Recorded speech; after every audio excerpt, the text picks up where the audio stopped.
नीतीश सरकार को अपना ये फैसला तो बदलना ही पड़ेगा, अन्यथा इसका खामियाजा जनता दल यूनाइटेड भी भुगतेगी, राष्ट्रीय जनता दल को भी भुगतना होगा, कांग्रेस को भी भुगतना पड़ेगा। जी हाँ, हम बात कर रहे हैं बिहार शिक्षक भर्ती की, जिसमें से डोमिसाइल नीति को हटा दिया गया है। इस नीति को हटाने के बाद बिहार में एक तरीके से सरकार के खिलाफ लोगों के बीच गुस्सा बढ़ता जा रहा है।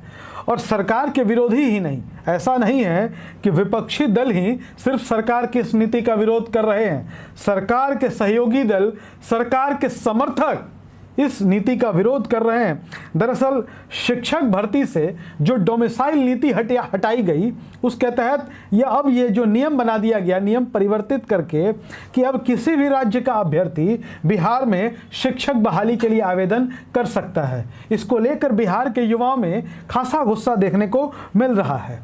चारों तरफ इसकी भर्त्सना हो रही है, लोग इसका विरोध कर रहे हैं। हालांकि इसके समर्थन में भी कुछ लोग हैं, कई बुद्धिजीवी हैं जो इसके समर्थन में भी अपना पक्ष रख रहे हैं, बातें कह रहे हैं। हम आपको उससे भी अवगत कराएंगे, लेकिन हम आपको बता दें कि बिहार की सरकार इस बात का तर्क दे रही है कि हमने जो नई शिक्षक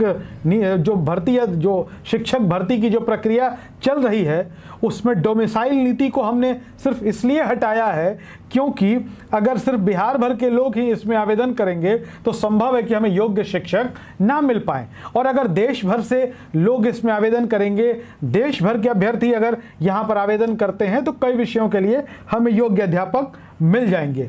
लेकिन बिहार की जो बहुसंख्यक आबादी है, शिक्षा मंत्री और सरकार के इस तर्क को मानने को तैयार नहीं है।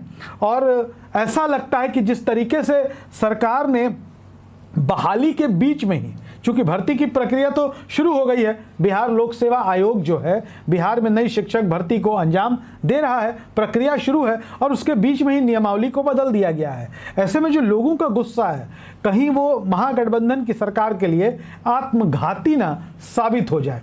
हम आपको बता दें कि जब बिहार पब्लिक सर्विस कमीशन यानी कि बिहार लोक सेवा आयोग से जब बिहार में शिक्षक बहाली का प्रस्ताव आया या इस बहाली के बारे में कहा गया, तो बिहार के बुद्धिजीवी वर्ग, पढ़े लिखे लोगों ने सरकार का समर्थन किया।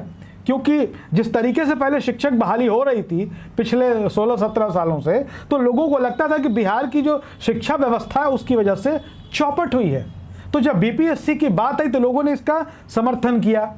हालांकि शिक्षक संघ तो शुरू से ही इस बहाली का विरोध कर रहे थे, लेकिन एक वर्ग था जो इस बहाली का समर्थन कर रहा था। लेकिन फिर इसमें से डोमिसाइल नीति को हटा देना, अब लोगों का कहना है कि भाई नीतीश कुमार जो है ब्यूरोक्रेसी पर ज़्यादा भरोसा करते हैं और उसी ब्यूरोक्रेसी ने नीतीश कुमार को इस बात की सलाह दी होगी, ऐसा लोग कह रहे हैं। और ऐसी सलाह जो है, ब्यूरोक्रेसी की सलाह पर चलना कहीं सरकार के लिए खतरनाक साबित ना हो जाए।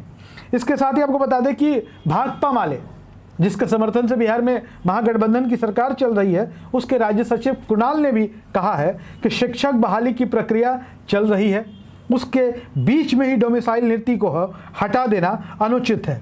इससे बिहार के छात्रों की हकमारी होगी। तो वहीं कई सारे लोग ये भी कह रहे हैं कि नीतीश कुमार देश के प्रधानमंत्री के तौर पर खुद को देखना चाहते हैं, नीतीश कुमार प्रधानमंत्री बनना चाहते हैं, और इस वजह से उन्होंने डोमिसाइल नीति को हटा दिया है ताकि देश भर के लोग जब बिहार में शिक्षक बहाली के लिए लोग फॉर्म भरे, अप्लाई करें, तो नीतीश कुमार की वाहवाही हो, नीतीश कुमार की जय जयकार हो। लेकिन एक वरिष्ठ पत्रकार है बिहार के, विश्लेषक भी है राजनीति के, सुरेंद्र किशोर, उन्होंने साफ तौर पर लिखा है कि शिक्षा और परीक्षा, इन दोनों की गुणवत्ता के लिए जो फैसला लिया गया है डोमिसाइल हटाने का, वो नीति ठीक है। सुरेंद्र किशोर के अनुसार वो कहते हैं कि अगर देश भर के योग्य अभ्यर्थियों को शिक्षक बनकर बिहार में पढ़ाने का मौका मिलता है तो अगली पीढ़ी का भविष्य इससे बेहतर होगा।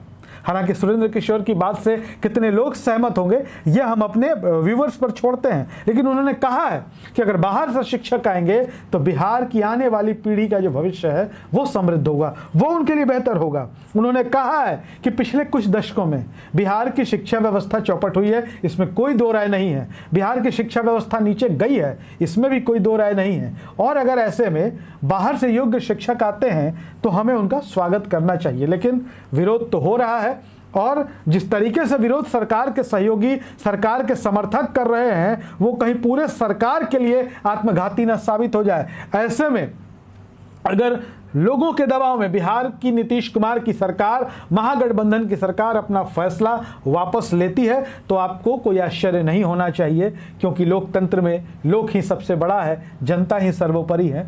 अब देखिए सरकार क्या डिसीजन लेती है, हमने एक अनुमान लगाया है। वीडियो अच्छा लगे तो शेयर जरूर करिएगा। धन्यवाद।